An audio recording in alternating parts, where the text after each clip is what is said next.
Wait, they interviewed Bill Gates' ex-wife? If you missed it, you absolutely need to see this. When Melinda French Gates sat down for her first interview after the divorce, the revelations were just stunning. It started with just 2 words: unbelievable sadness. But wow, that single phrase from Melinda French Gates totally captured the world's attention. It really set the tone for a series of shocking revelations about the end of one of the planet's most powerful marriages. All right, so let's dive right in and break down exactly what was said in this landmark interview. We're going to walk through the biggest revelations to come out of it. We'll look at the reasons she gave for why the marriage had to end, how she handled some incredibly tough questions, and that deep, deep regret she expressed over any connection to Jeffrey Epstein. So you have to ask, what was the actual breaking point? Well, according to Melinda, it wasn't really one single event. It was more like a moment of clarity, a moment where she realized the marriage was just irrevocably broken. Her answer was so direct. I just couldn't do it anymore. That's not some carefully crafted PR statement. That feels like a raw, honest admission of someone who has truly reached their limit.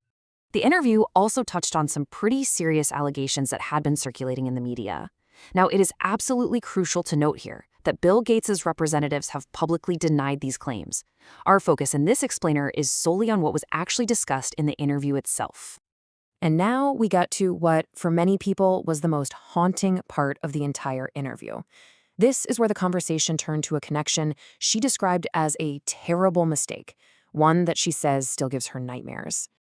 When she was asked directly about the convicted sex offender, her response was immediate, unequivocal. There was zero hesitation. I regret ever meeting him. Simple as that. She went on to describe the encounter as chilling, calling it a terrible mistake that she deeply, deeply wishes had never happened. She explained that she only met him one time, and it was to see who this man was, because her husband at the time continued to meet with him. Her gut reaction was instant.